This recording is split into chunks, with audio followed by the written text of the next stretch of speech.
Hello. Hello, my dear friends. Best greetings from Kyiv, capital of Ukraine. We start this midnight stream directly online on different social platforms, on different social media. Hello, friends. Best greetings from Kyiv, capital of Ukraine. My name is Victor Fursov. I'm a research entomologist, beekeeper, and teacher. And this is my channel devoted to entomology, science about insects. That's why I'm keeping in my hands this beautiful butterfly net. You may say also beetles net, ants net, maybe softfly net or ants net. Right, this is entomological net for insects collecting. This is a short handle, but it can be just enlarged. And I use this entomological net for insects collecting in summertime, and also use it in wintertime once when I visited Egypt. So you can use it also in tropical areas, even in winter. Welcome to my stream devoted to entomology, science about insects. Welcome to my stream, my channel devoted to entomology, beekeeping, and education. So I'm trying to make these different outreach activities to interact more people to the nature, to entomology, science about insects, to enlarge ideas about insects worldwide in different countries. That's why I'm speaking English and other languages on my channel. By the way, we are translating on 2 different platforms altogether because we have this opportunity. And this is direct translation, so you can write your questions on one platform and you can write your questions also on chat. There are different opportunities to show you different stuff. And now it's easy to make some recording, even some unusual things, somewhere in tropical areas, in Mediterranean areas, in different areas, even in deserts, because your video camera or your smartphone or your iPhone to record you somewhere traveling everywhere around the world.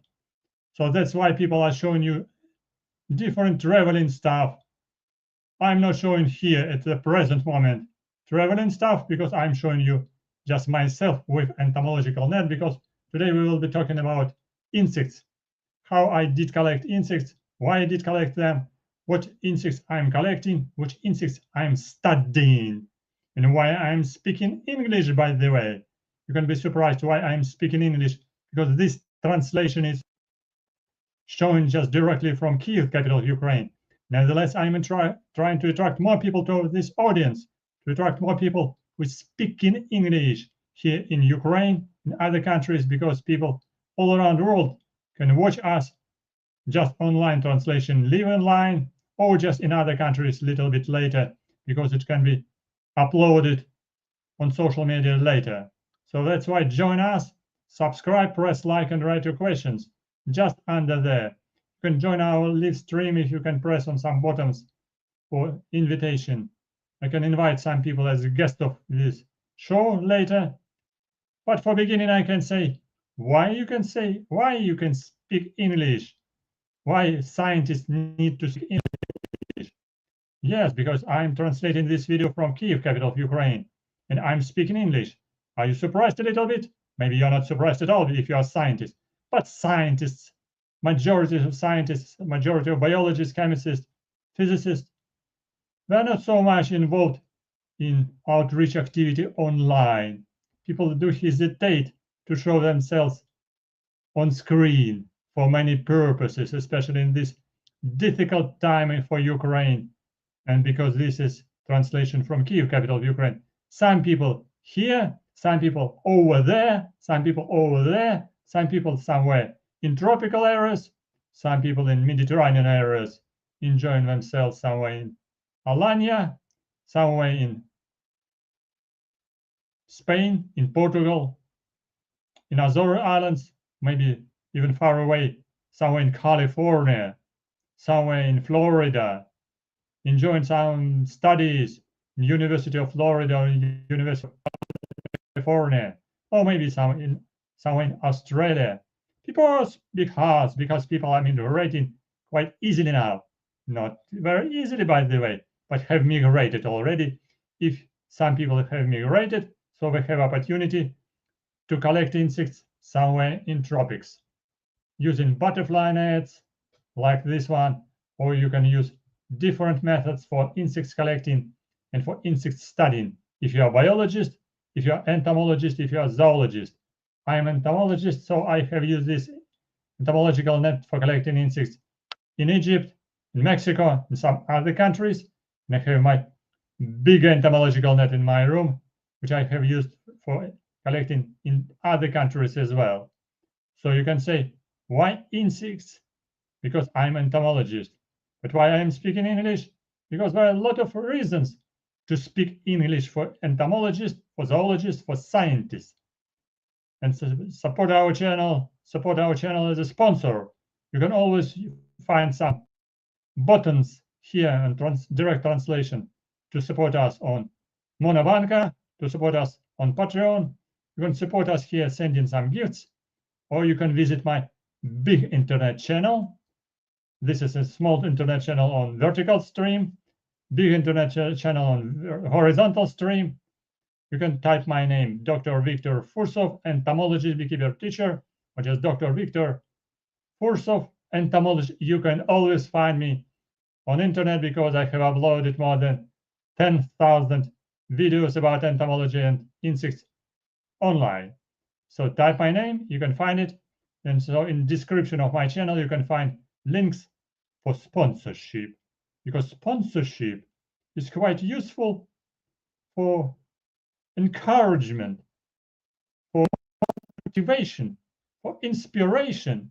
Yes, yes, yes, we are living not in a communism, far away with bullshit, but in capitalism. That's why if you are wishing me just health and some likes, that's not good enough. That's fine. Likes and your good wishes, I really appreciate it very much. But if you can send some likes together with some sponsorship support of on my Monobank or my Patreon, if you are somewhere far away in foreign countries, so you have your foreign bank account somewhere on Barclays Bank, or maybe Heritage Bank, or maybe Deutsche Bank, or somewhere else in Switzerland. Some people are already just living now in Switzerland for 4 years of this strange time. They're enjoying very much their life. We're not making live streams. I do these live streams for outreach activities to enlarge audience.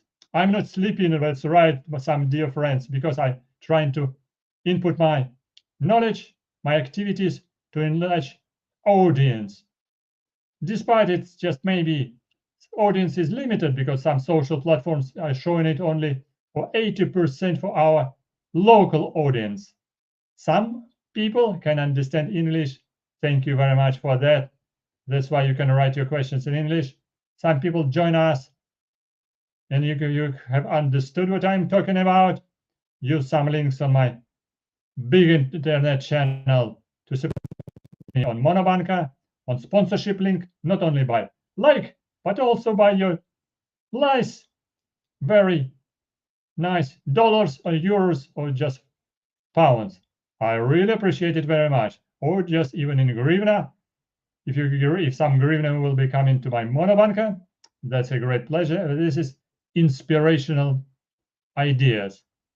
Yes, some people are writing, I'm honored that I'm living in one city. Yes, if you are living in Kiev, capital of Ukraine, I'm honored to be here for the present 4 years and for the present 11 years till the beginning of, you know, what I mean is about. And these 4 years were difficult, and are difficult as well because now we need to use quite often our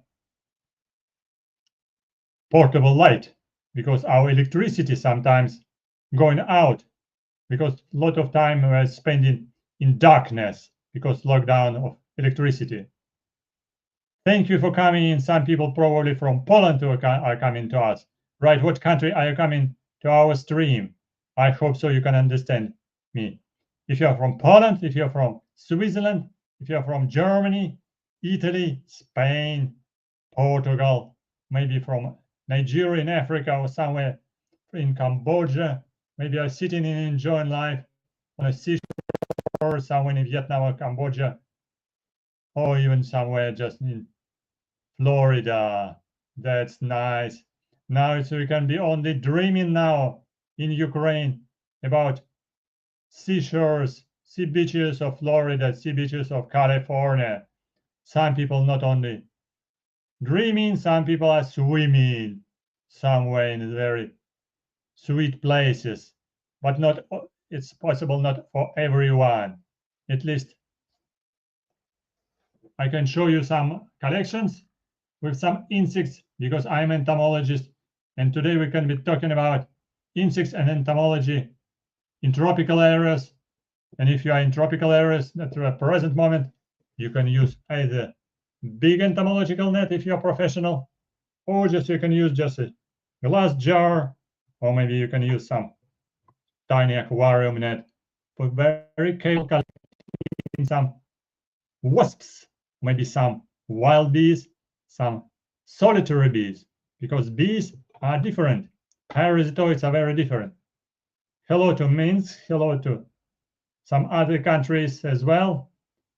If you are joining us from Ukraine, write what is your home city, and I will say hello to you as well.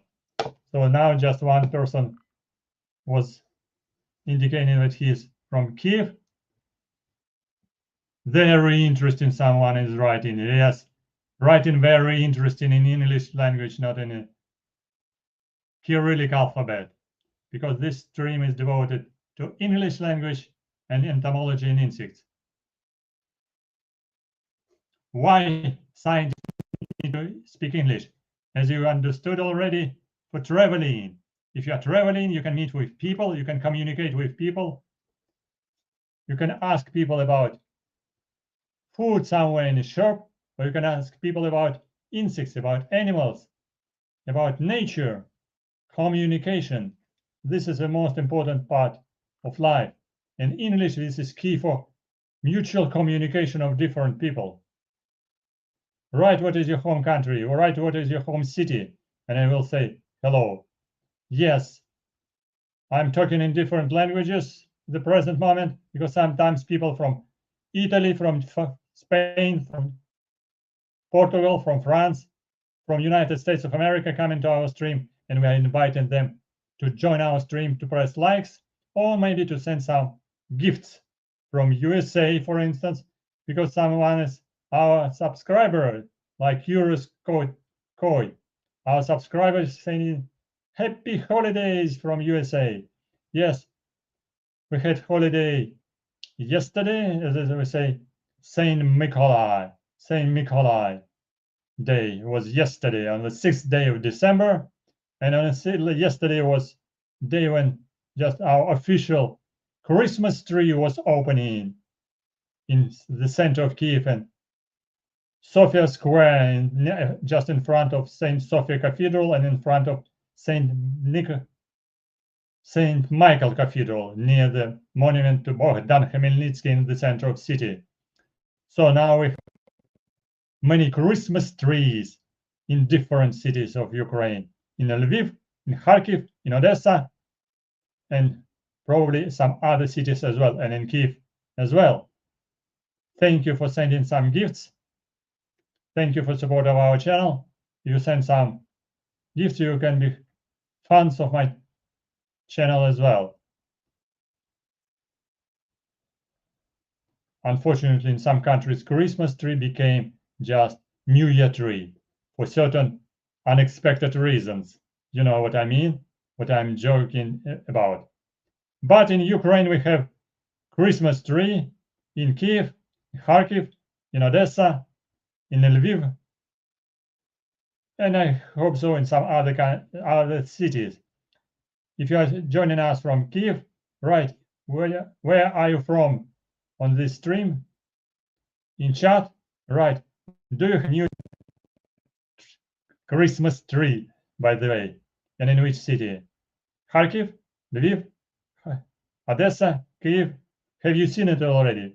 I have not been yet on at Saint Sophia Cathedral Square, but hope to be there one day and can show you big Christmas tree in the center of Kiev. Last time I was talking about bees and wasps, and today I'm showing you as well some wasps. These are big hornet, Vespa carabro, and piece of nest of Vespa carabro. European hornet. European hornet is quite common in Ukraine. It's not a rare species. Sometimes this species is making a little bit danger if you have apiary beekeeping farm, so beekeepers are not very happy about hornets. They do not like any wasp, by the way. They do not know wasps, the species, but they hate actually hornets. They hate all small wasps. They hate all yellow and black wasps, despite they are small, big, huge, or just one by one.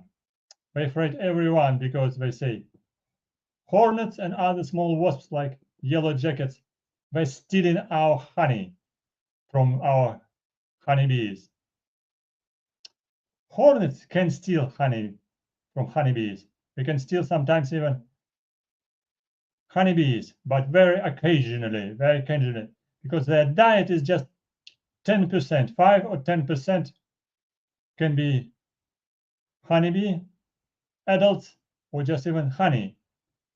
90% of diet, 90% of food, which these wasps are collecting, these are different phytophagous insects, just from the forest, from the meadow, which are living on plants, on shrubs, on trees.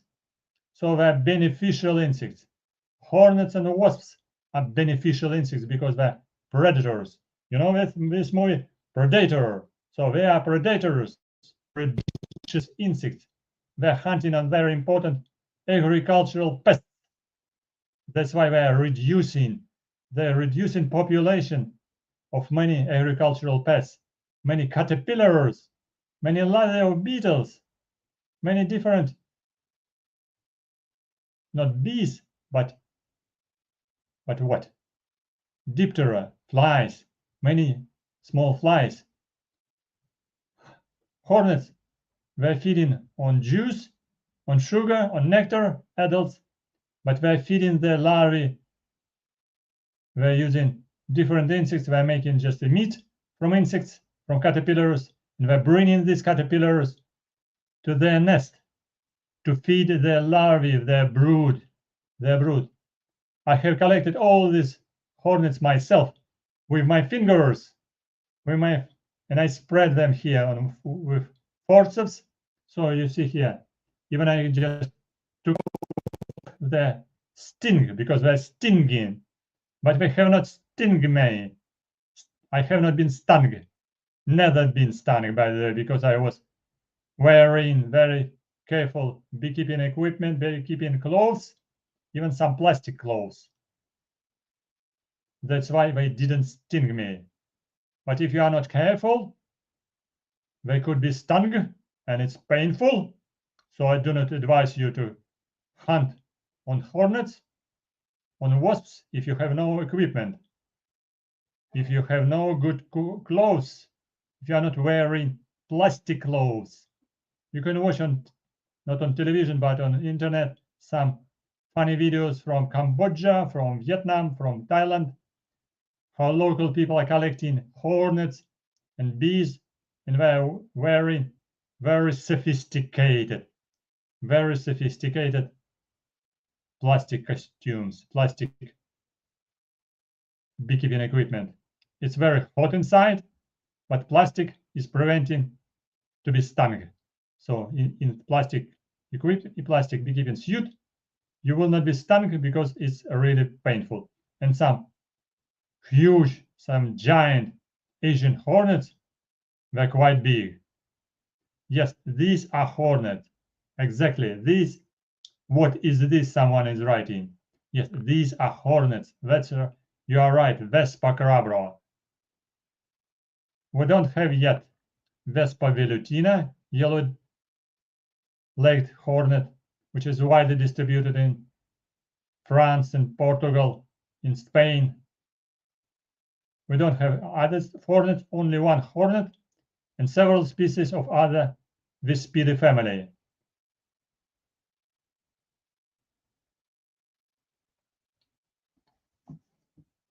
What I want to show you. I have other box. I have other box to show you. You see here, this is a small piece of nest of hornets, but here different hornets and different bees. Why did I say different bees? Because here I'm showing, this is demonstrational collection. This is not scientific collection. This is for work with students, with college students, university students. And here I put my insects, which I have collected also myself. I'm showing you only my collection. And here you're going to recognize some small insects, some big one, and so on. Here, these are queens. These are queens of honeybees. These are drones of honeybees. They're slightly bigger than honeybees. No, here. No, workers. These are workers. And here, big line of drones. Drones slightly bigger than worker bees. And behind them, here the line of wild leafcutter bees, mason bees of family Megachilidae, wild bees. Here's the line of tiny, small worker bumblebees. Here in this angle, this is a part of European hornets as well. And here some big wasps. They're even bigger. They're bigger than hornets. Why they're bigger than hornets? Because they have developing on very big host, but they're not social. They're living one by one here. Many of them here, males with black head and very long antennae, and only, yes, 2 individuals. These 2 big wasps. These are queens of Megascolia maculata. Megascolia maculata. Big mammoth wasp. Mammoth wasp. You know mammoth? This is a big elephant from glacial period of Earth history. So this is a mammoth wasp, this 2 one. But here 2 also quite big one. One is black, and this is Xylocopa, and this one is Vespa crabra. Xylocopa, this is also Apidae, this is a bee, solitary bee. Bumblebees, they are social bees. They are belonging to family Apidae, genus Bombus. Vespa hornet, this is a Vespa crabra, and this is a black one. Big black and white, blue. Xylocopa. Someone is asking us why bumblebees are not stinging. Why bumblebees are not stinging? Very good questions. Because they're docile. They're very peaceful. Their colony is not very big. They're not stinging actively because they're not trying to protect their nest, because colony is very small, but aggressor can be very big and they can lose their colony. That's why they are trying to escape. They're trying to prevent sting, to come back to their colony. But they show their sting. They can turn on their back near the colony and show their sting. If you have seen the colony of bumblebees, you see how they're coming out and sometimes trying to protect the nest. If you can open the nest of bumblebees, they can be stung. But usually if you are collecting bumblebee on a flower, bumblebee is trying to escape. It's same as a bee, Xylocopa, solitary bee. Solitary bees, they have very low instinct of protection. Where self-protection is just to escape, just to fly away. Xylocopa, this big black bee, Xylocopa, this black bee.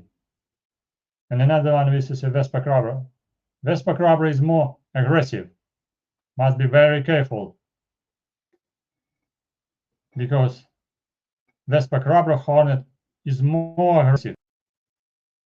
If you can touch the nest of Vespa crabber hornet, you could be stung several times because wasps and hornets were stinging several times. Bees, honeybees, were stinging when they were losing piece of a abdomen, piece of a sting and venoms glands. So that's why honeybees are dying after the sting. But hornets, wasps, and some small bees as well were stinging and were not dying, especially wasps, because they have very narrow and very sharp sting. Hornets can sting you several times and it's painful. Nevertheless, don't thinking that hornets are stinging and hornets can kill the horse. This is exaggeration. This is exaggeration. Speaking English for wide audience, to teach you English, by the way, for English-speaking audience, by the way. So one stream can be in English, another stream can be in another language, or maybe in the end of this stream, by the way, maybe after 10 minutes, I can switch on other language and can show you collection and can explain you in more understandable language for you. Because I can speak Russian, Ukrainian, and English freely. For sure, I'm not native language speaker because I'm living at the present moment in Kyiv, capital of Ukraine. Nevertheless, I hope so that you can recognize that I'm speaking English more or less well. And people from United States and England can understand me more or less well. I hope so. I had 2 visitors from United States of America last month. They came to our institute from Cincinnati, state Ohio. We had very fruitful conversation about entomology and about insects. And you can see some small parts of our communication on this, on my big channel, on the internet. So welcome to my big channel. So you can check it and read, and you can get some ideas what I was talking about. Nature, entomology, insects in the period of this hard time of war in Ukraine. And what does it mean to be in the war? And what does it mean to make science? And what does it mean to protect nature and how nature is suffering? Nature, people, science, and people are suffering because of this bloody, difficult, crazy situation of war. Hello, Curious Koi. Thank you very much. Thank you very much for joining us. Thank you for comments. I'm translating it also on TikTok, so TikTok is making more comments because this is wide audience for comments. Write your comments in different languages. I do. If I like some questions here, I can read them as well. If you like to make some communication online, you can press on this 2 people here in this angle, red and blue one, so we can speak together online. So you can, I can show you just here on small piece of on screen, so we can communicate online with guests. I was talking about hornets, not with special purpose, because hornets nest here. Yes, in this box. Without hornets, by the way, because it's a winter time in Ukraine. You can understand me. Some people are very worried about hornets because they're afraid of insects and they're afraid of hornets. To fight the fear in front of hornets, quite easy if you are protected. You do not fear if you are protected. If you are forced, if you are strong, if you have good clothes, Hornets will not sting you if you are peaceful. And do not move very actively just in front of hornets. Hornets will not recognize you. Just stop moving, stop making movements just in front of hornets. Don't try to push them away. Hornets, go away, go away. Just you use anything. You can use just close your cap and try to put them away. That's not a good idea. Just stand and be quiet. Just stand and be quiet. Don't fight with hornets, because hornets can sting you, and hornets can fly and can follow you for a long distance. For a couple hundred meters, can follow you and can sting you in your back. Can sting you in your back several times. First time we can just say you, I can sting you and touch you a little bit. So try to run away from the nest, which I will show you. If you are not running, next time hornets can sting you. And this is a piece of hornet nest. Yes, these are hornet nest. I got this hornet nest from beekeeper, from Ukrainian beekeeper. You see here, these are plates which were all filled with larvae and pupae, but now nobody, nothing, empty. And this is a nest, small, by the way, of apis, small nest of Vespa crabra. It was, they were living inside beehive, inside empty beehive. They didn't eat honeybees, and they didn't catch the beehive just to make a nest. They just made this nest inside empty beehive, because sometimes empty beehives are standing just in apiary for a reason, because they're empty. Hello to Denmark. Thank you for joining our stream. This is a nest of Vespa crabra. I don't have big nest because nest is sometimes can be twice bigger, can be 3 or 4 times, even 5 times bigger. I don't have yet nest of Vespa velutina yellow-legged hornet, which is widely distributed in Europe, because Vespa velutina have not been yet recorded in Ukraine. Maybe it's already somewhere in Carpathian region, somewhere in south places of Ukraine, somewhere in Odessa region and Crimea, in some other dangerous areas which are not possible to study and investigate. But yellow-legged hornet, Vespa velutina, is spreading all around Europe very quickly. And this is a nest which was attached to you on stock, usually attached to the roof. And you see here, these cells were with larvae of hornets. After emergence of adults, females and workers are dying. Females, workers, drones, and new queens were flying away out of this nest. New queens are not hibernating inside this nest. Queens are hibernating just underground, under the leaves, under the bark of trees, in soil, in some safe places, but not inside the nest. Sometimes they can be sleeping a little bit time, but when they need to escape. Someone asking about how long time I'm studying insects. Yes, I'm working in entomology from 1979, when I entered university, which I been graduated, and then I been graduated on my postdoctoral, on my PhD in Kiev, Ukraine, and this is translation from Kiev, capital of Ukraine.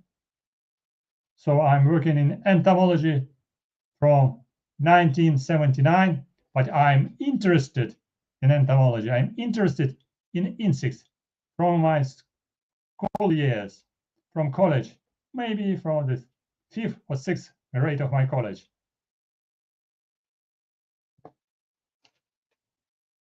and this one from the downside.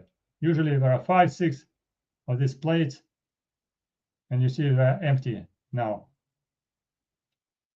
One Ukrainian beekeeper was very kind to send it to me for demonstrational purpose, because when I checked some nests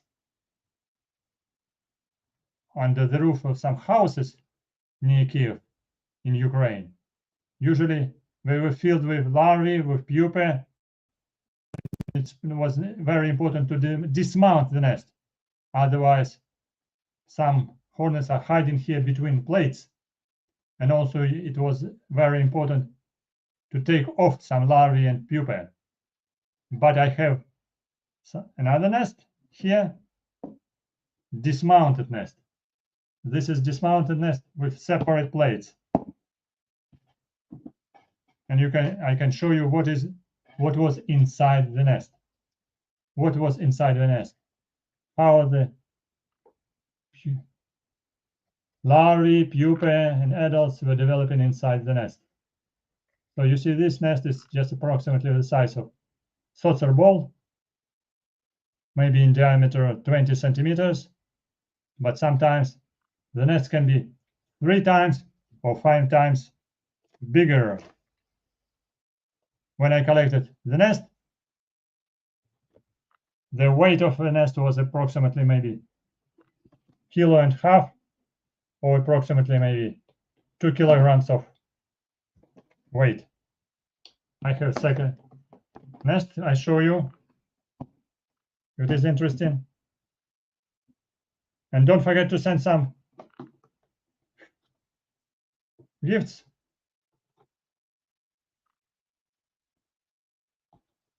So thank you for sending some likes, some gifts. Surprisingly, social platforms on different social medias and algorithms are working in such manner that approximately 80% of audience is belonging to local audience from Ukraine and maybe some surrounding countries.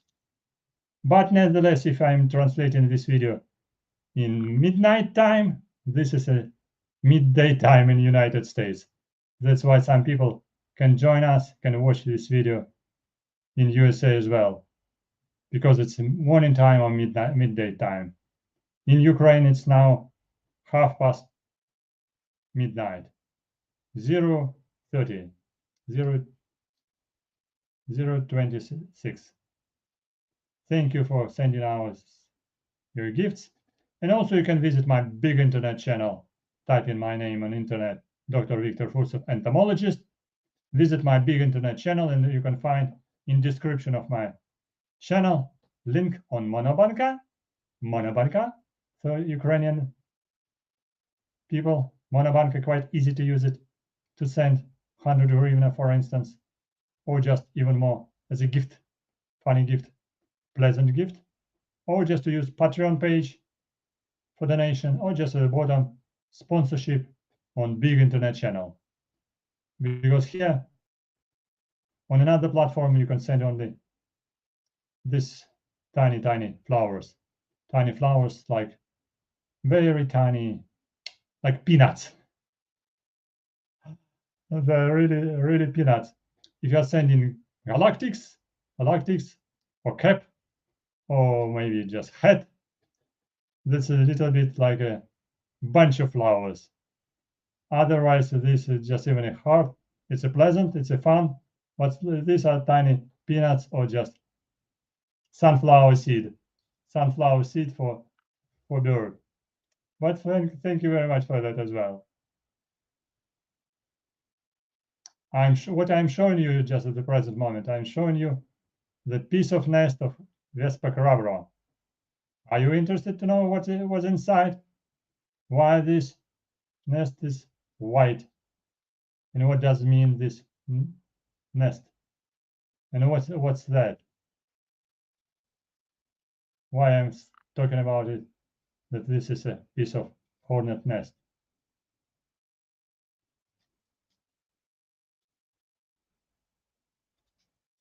Someone asking about bumblebees. If you are interested in bumblebees, write, I'm interested in bumblebees. If you are not interested, you're not asking why bumblebees are important. Всем привет, всем привет. Продолжим наше общение на более понятном для тех, кто не понимает родного английского языка. Если вы не понимаете родного английского языка, вы отстали от жизни. Отстали от жизни. Вы живете в 19 веке, когда люди знали хорошо французский язык. Сейчас вы должны знать, можете английский язык на достаточно хорошем уровне. Это трансляция из Киева, столицы Украины. Добро пожаловать на наш канал. Добро пожаловать. Подписывайтесь, ставьте лайки, пишите комментарии. Поставьте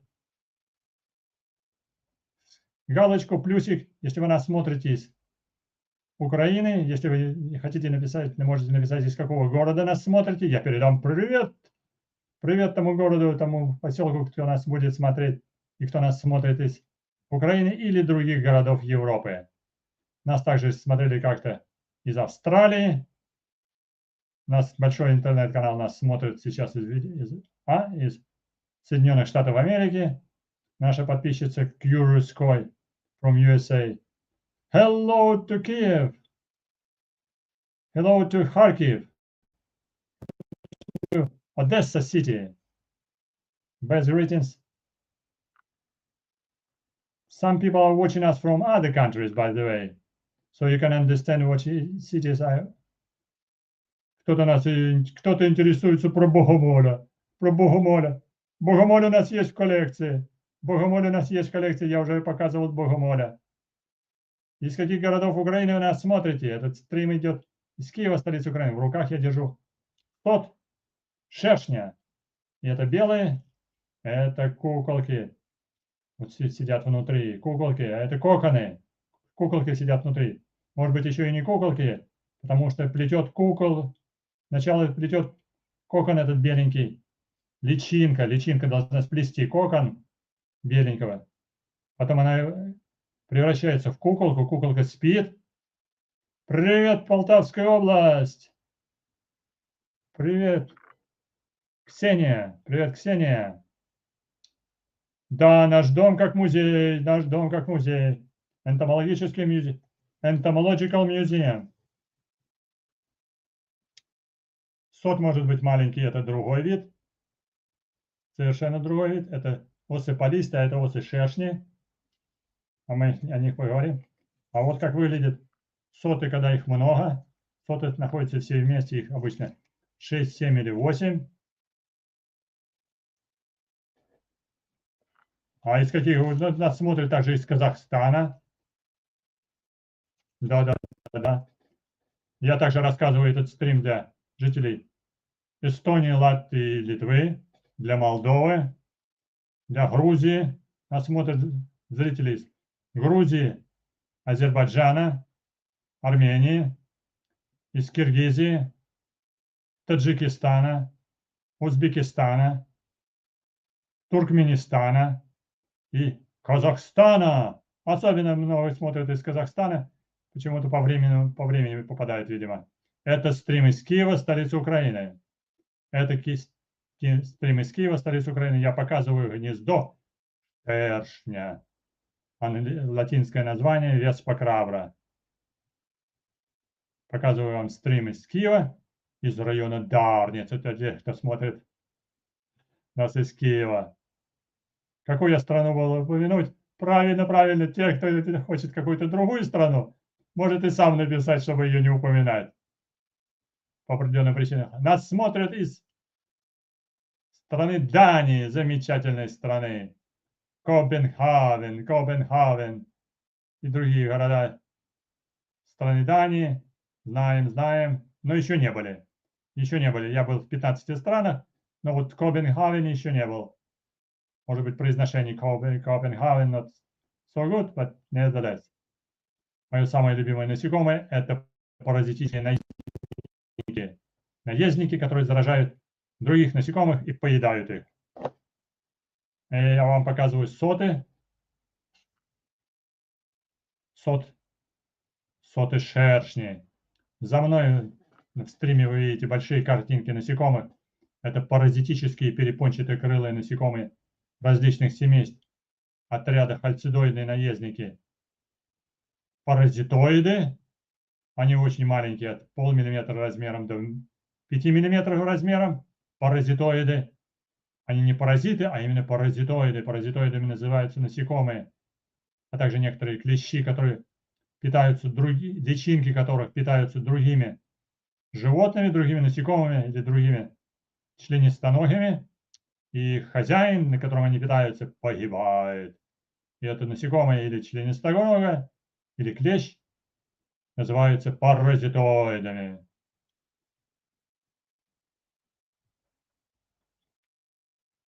В Грузии, действительно, кто-то интересуется, был ли я в Грузии. Действительно, я был в Батуми, на конгрессе в Батуми. Помню замечательный ботанический зеленый сад, помню очень волнующее штормящее море в Батуми, и помню очень холодную речку, в которой удалось искупаться, бегущий струмок с горных вершин Грузии и водопад, на который нас возили показывать во время конференции по биологическому методу защиты растений, когда применяют различных насекомых, членистоногих для подавления численности, насекомых, а также сорняков.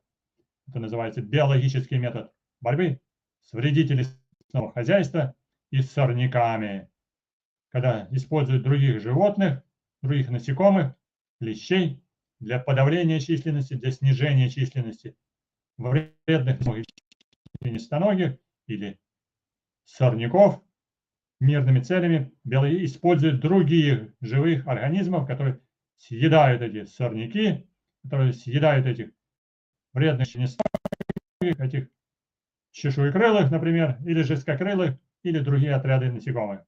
Подписывайтесь на наш канал, чтобы и ставьте лайки, тогда нас будет смотреть немножко больше аудитория. Вторая часть, мы общаемся не только на английском языке для расширения аудитории. Но не все же знают английский язык. Потому что я хотел рассказать вам, зачем же вам нужен английский язык, вы же понимаете? Английский язык, без него не обойтись. Так, исследователям.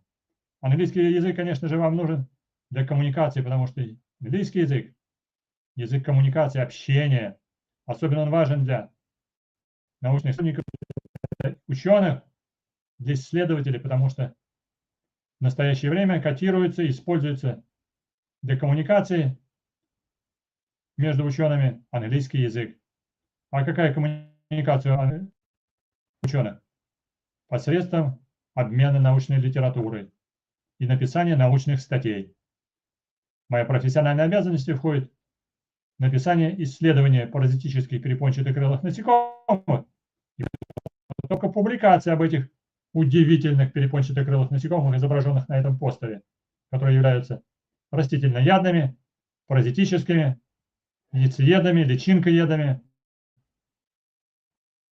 поедателями куколок и даже взрослых насекомых, как энтомофаги. Насекомые, поедающие других насекомых, энтомофаги. А научные сотрудники общаются по целому другу. Научные публикации и скачивая научные публикации в интернете для ознакомления, что уже сделали другие научные сотрудники, с тем, чтобы сделать другую научную публикацию, добиться новизны, потому что публикация не просто описать и рассказать о том, что уже давно известно, как говорят некоторые, переписать с одного учебника на другой. Ну, такие же тоже есть, конечно же, псевдоученые. Они присутствуют. Есть специальные фирмы, которые переписывают одни публикации, выдают их за другие публикации. Это называется плагиат.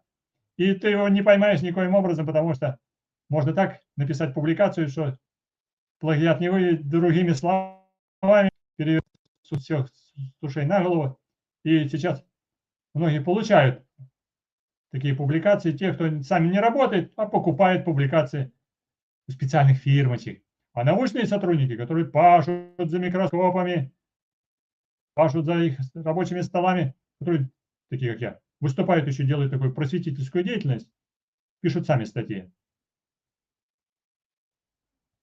Да, и вторая часть – написание статей, использование английского языка для выступления на научных публикациях, на научных конференциях, на научных конгрессах.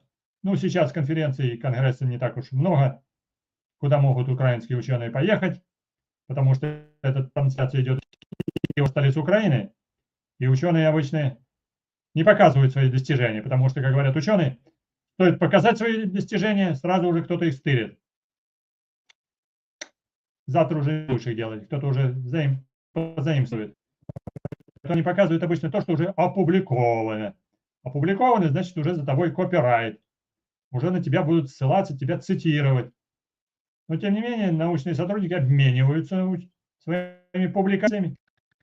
Если публикация не на английском языке, то прочитать ее может только тот, кто понимает этот язык. Если она на китайском языке, только внутри Китая. А все остальное, как говорили мои коллеги, все в китайском языке, если не на английском. Правда, это доходит иногда до абсурда. До полного абсурда, например, публикация на английском языке исследования какого-нибудь маленького села в Житомирской области. Ну, кому интересно исследование маленького села в Житомирской области, опубликованное на английском языке? Кому? Ну, тому, кто его опубликовал, это исследование, потому что он поучил немножко английский язык, воспользовался Google переводчиком и опубликовал это в известиях Житомирского университета аграрного, например. Даже не послав это native speaker, который владеет английским языком. И будет говорить, у меня публикация на английском языке. Именно на английском. Сделать Google транслейтором. И никем еще больше не проверить. А редактор, он тоже такой же, тоже читает через Google транслейтор. Но это Житомирский университет, это аграрный университет для примера. Я не буду называть имена. Те смешные статьи, которые публикуются и в Киеве, тоже таким же путем. В некоторых учреждениях. А настоящие публикации проверяются обычно у native speaker, англоязычного, американского, а потом печатается в уважаемом журнале, часто в журнале за рубежом. Там уже и редактор сразу отобьет вашу статью назад, если она написана крив и вкось, кроме его научной ссылки. А если еще на непонятном языке, Google Translate, то тем более. Так что научные статьи и выступления на конференциях и конгрессах сейчас ученые, биологи, орнитологи, физики и химики проводят на английском языке. Подписывайтесь, ставьте лайки, пишите комментарии, заходите на нашу страничку, на нашу Monobank, на наш Patreon и становитесь каналом. Нас смотрит всего лишь не так уж много. Ну, на ТикТоке смотрит нас немножко больше. На ТикТоке веселее аудитория. Некоторые пишут, я ничего. На ТикТоке веселее аудитория, потому что рандомная аудитория говорит, я ничего не понимаю про насекомых, но дядька интересно рассказывает. Что тебе еще интересненького рассказать? Хорошо, рассказывай. Интересненько. Чтобы долго лежало гнездо. Видите, гнездо шершни. Вторая часть же у нас все-таки не по-английски. Гнездо шершни, видите, там беленькое что-то чернеется. Беленькое что-то чернеется. Можете зайти также подождать нас в режиме. Мы еще можем поболтать в прямом режиме. Я могу покликать на кнопочку «Пригласить». Тогда у нас будет веселее, кто-то будет задавать вопросы. Но сначала расскажу про гнездо. Вот это гнездо я собрал в Киевской области около Броваров на чердаке. Потому что сказали, шершни летают вокруг веранды и могут ужалить. Я одел свой замечательный пластиковый костюм, свою замечательную сетку пчеловодную, одел кожаные перчатки пчеловодные, чтобы шершни не ужалили в руки. Одел очки с тем, чтобы шершни не брызнули ядом. Я был в обычных очках, и они как раз нападали и брызгали мне сетку, как из шприца, своим ядом. Это как раз был хороший эксперимент, что они не садились и не пытались меня прожалить до головы. Где-нибудь. Нет, они вились вокруг своего гнезда. А некоторые и брызгали, как из шприца. А это гнездо я разломал. Каждый такой сот отдельный, он соединен был столбиком, потому что он единый сделан. Он сделан из целлюлозы, из бумаги. Вот здесь такие вот столбики. столбики имеются, стебелечки. На стебелечке он был подвешен здесь, этот другой, снизу как раз, отломался уже. И состоял из 6-8 таких сот. А что же мы здесь наблюдаем? Здесь мы наблюдаем, например, вот эти столбики, вот это приделано было к крыше. Такие деревянные столбики, потому что вот так он был, держался на крыше. А здесь беленькое, черненькое что-то белеется. Это вскрытые коконы, шапочки, крышечки. Все я ножницами и скальпелем вскрыл и повытаскивал оттуда личинок. Белых личинок и белых куколок. Потому что некоторые были уже куколки, некоторые куколки уже темные становились. Некоторых я не повытаскивал, а засушил. Вот здесь, например, повытаскивал, видите, шапочки полупустые, открытые. А вот здесь все беленькие. По центру это здесь вышли взрослые шершни, а личинки сидят у меня в спирте. Я их в прошлый раз уже показывал, забыл сейчас взять баночку заспиртованных личинок. Там они замечательные. И крупные, и маленькие. Крупные дриховеспули другого вида, маленькие такие. А у шершней здоровые такие кабанчики. Здоровые кабанчики, все заспиртованные. Я их на вкус, конечно, не пробовал, потому что они все-таки кислые, горькие в спирте. А вот демонстрационные, они остались как раз замечательные.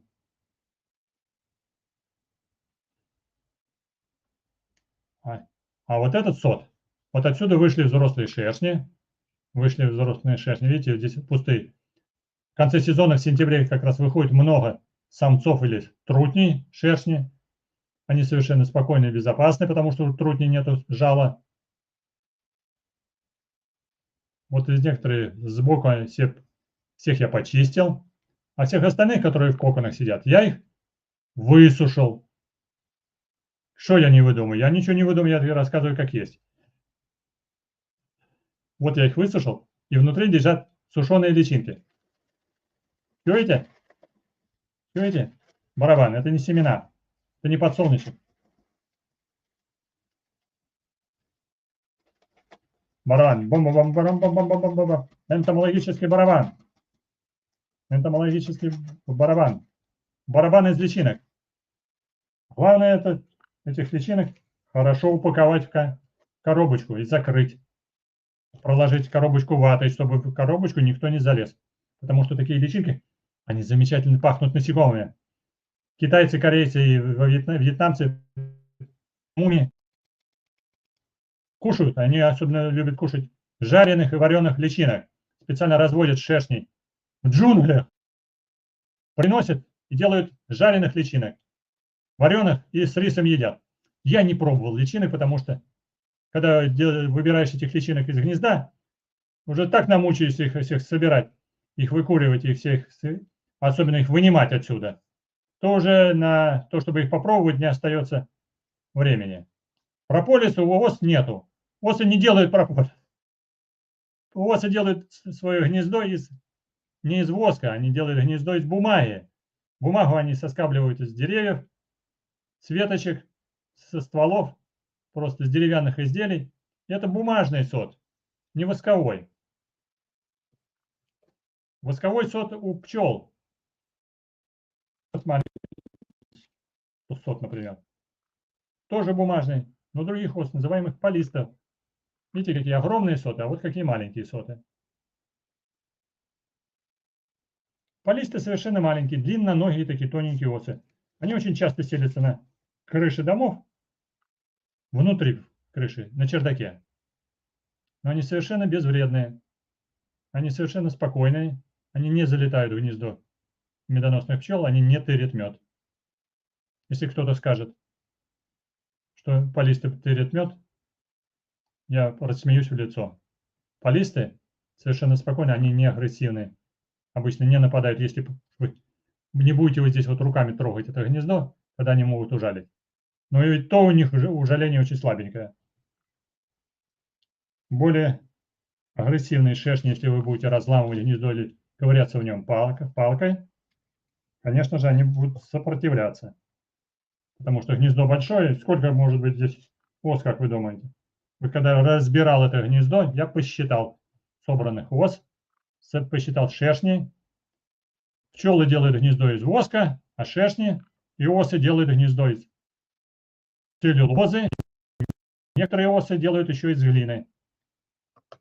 Но они живут, те, которые делают из глины осы, гнездо, они живут в Центральной и Южной Америке. А также некоторые одиночные осы, которые живут у нас в Европе, они тоже делают гнезда из глины, но они одиночные. А социальные осы, только осы рода полибия, тоже относятся к виспидам, они в Центральной и Южной Америке живут. Делают из глины, из земли. Но воск они не вырабатывают. А вот еще маленькое гнездышко я достал для того, чтобы показать еще маленькое. Вот это гнездышко другое. Такой маленький круг, видите, какие крупные ячейки. А это маленькие ячейки. Они соединены вместе. Гнездо уже было тоже распадавшееся уже. Никто в нем не жил. И оно было подземное. Это подземное гнездо. Ос рода веспуля. Германская или обыкновенная оса. Веспуля германика, веспуля вульгарис. По размеру она, видите, меньше этого в 3 раза. И осы тоже в 4 раза меньше, чем осы веспиды, осы шершни. А это гнездо шершни я держу в руках. Главное, гнездо, чтобы сохранить. Гнездо, конечно, не так находится, как я его показываю. Оно покрыто шарами. Шарами. Оболочкой. Она находится внутри такого шара. Защитного шара, который защищает от воды, от хищников, от птичек, которые могут их. А шмели делают другие соты. Шмели делают соты в виде бочоночков. Вот такого типа. Бочоночков. Вот такие вот соты. Но шмели делают у него соты из воска. Шмели вырабатывают воск. У шмелей есть воск. Одни из интересных пчел, о которых я хотел рассказать сегодня, расскажу таки в этом кусочке стрима, называются безжальные пчелы. Вы все слышали, что есть осы, которые жалятся, шершни жалятся, одиночные осы тоже жалятся, медоносные пчелы жалятся, даже одиночные пчелы, которые редко жалятся, но если вы возьмете ее в руку и придавите брюшко, жалятся. Шмели жалятся, если возьмете в руку, шмель ужалит, если прижмете ему брюхо. У него есть жало. Жало – это видоизмененный яйцеклад. А есть еще безжальные пчелы. Что такое безжальные пчелы? Их такое у них условное название – трибомелипонини. Семейство апиды, пчелиные. Они делают соты и живут в таком общественном гнезде. Живут они в Центральной и Южной Америке, также в Северной Америке, где-то в южных штатах США. Живут в тропиках в Африке, в Юго-Восточной Азии, в Индонезии, в Папуа-Новой Гвинее, в Африке, в Новой Зеландии. Безжальные пчелы. И они делают соты из воска. Они все-таки пчелы. Из воска и из прополиса. И еще выделяют специальную секрецию слюны. И вырабатывают делают специальные соты восково-прополисные, очень темного коричневого цвета. Безжальные пчелы мелипонини. Интересно, что безжальные пчелы мелипонини собирают мед, складируют его в бочоночках, потому что они не делают такие строгие соты, как у медоносной пчелы, шестигранные. У них соты в виде бочоночков, в виде вот таких плоских сот, только меньше размером, потому что безжальные пчелы мелипонини, они не очень большие. Но некоторые виды достигают 1 сантиметра, почти как медоносная пчела. Медоносная же пчела около 10-12 миллиметров. Но они безжальные, потому что они не используют свое жало для защиты мелипонини. Они используют для мандибулы верхней челюсти, мелипонины могут кусаться.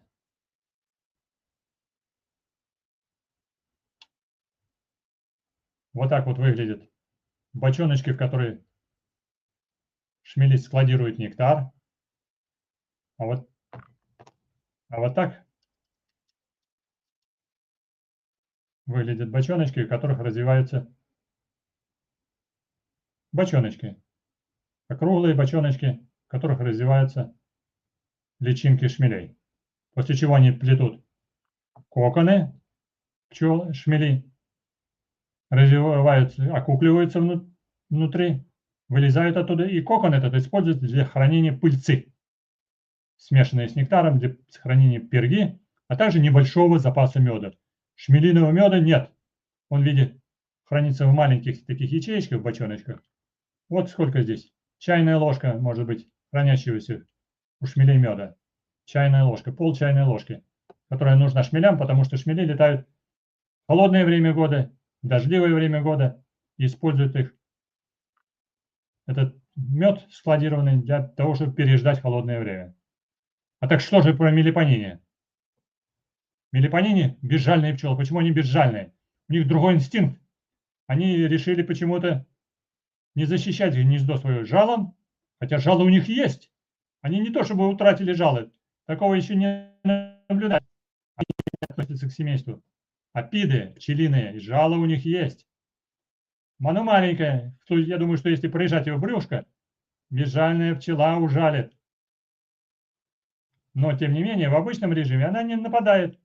Но они могут напасть и использовать свои верхние челюсти, мандибулы, и покусывать. Некоторые, как пишут в литературе, даже жертвуют собой, как медоносные пчелы, цепляясь своими мандибулами, цепляясь в кожу напавшего пчеловода или какой-то животного, который хочет разорить гнездо. Мелипонин. А у некоторых даже в мандибулах, в верхних челюстях, имеются железы, которые впрыскивают муравьиную кислоту. Тем самым, когда они кусают челюстями, по-настоящему, как муравьи кусают челюстями и впрыскивают муравьиную кислоту, но только сзади брюшка, а те впрыскивают из челюстей. Тем самым могут причинять некоторые раздражения. И они так вцепляются, что не отцепляются до самой своей гибели. Почти что то же самое, как делают некоторые муравьи. Могут вцепиться челюстями, и пока что муравей не погибнет, он будет до того момента цепиться в агресс. И могут погибнуть. Так, вот такие мелипонины.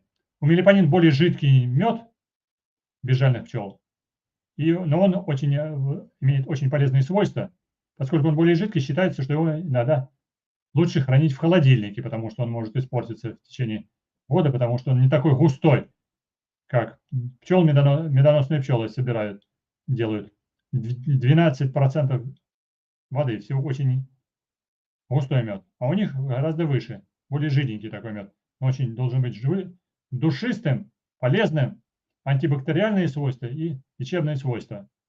У пчел в меде тропических пчел безжальных мелипонин. Еще пчелы мелипонина интересны тем, что есть отдельный род тригона. Тригона безжальные пчелы. И эти безжальные пчелы называются пчелы-стервятники. Пчелы-стервятники, потому что они находят погибшее животное и начинают слизывать с него выделения. У них также они используют свои выделения из своей пищеварительной системы. У них есть жало, у них есть яд. И яд у них есть, и жало у них есть. Никуда оно не делось. Но они, эти пчелы, тригоны, стервятники, они используют хоботок тем, чтобы выделить капельку жидкости и найти те места погибшего животного, где появляется жидкость. И они высасывают эту жидкость и приносят ее в гнездо. Тем самым они питаются погибшими животными падалью. Тихий ужас, одним словом. Пчелы рода тригона, пчелы-стервятники. Некоторые пишут, что даже они могут откусывать кусочки мяса и приносить их в виде корзиночки. Но вряд ли. вроде они разжевывают это мясо и всасывают кусочки, всасывают жидкость из погибших животных, что вот кусками они заглатывают мясо, зажевывают его, набивать свой зобик кусками мяса, они вроде бы не могут, потому что у них... Но они используют мандибулу отдельно от хоботка. Хоботком они подпитывают, подсасывают, челюстями размягчают погибшее животное. И они не жалятся тоже.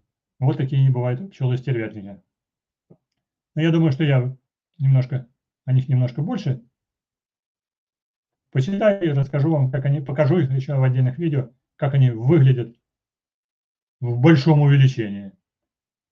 Особенно тригоны очень такие забавные. Но если вы вдруг будете где-то в тропиках, то вы можете понаблюдать. Спасибо за шляпу. За первую шляпу, кто нам наконец-то кто-то прислал шляпу. Hello, thank you very much. Нам прислал шляпу. Наш зритель. Убежал. Unwitted. Секретный ник. Thank you very much indeed.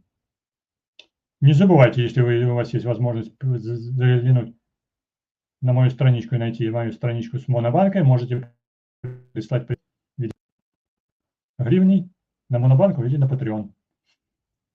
Или стать спонсором нашего большого интернет-канала, который показывает наши видео горизонтально. Здесь есть вертикальный стрим, есть горизонтальный и вертикальный, потом мы поставим отдельно через некоторое время. Просто вот такие соты удобнее показывать на вертикальном стриме, в котором больше аудитории. Такие замечательные есть безжальные пчелы, семейство апиды, трибы мелипонини.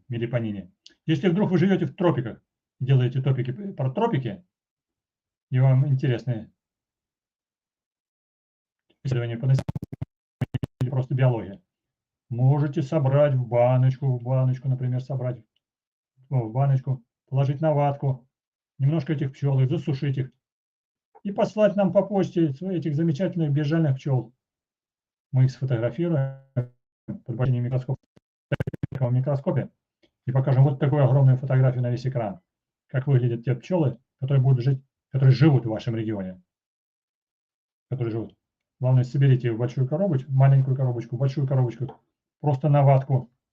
В маленьком виде такого картика, просто на вате, на таких ватных матрасиках. На ватных матрасиках или на таких спичечных коробках.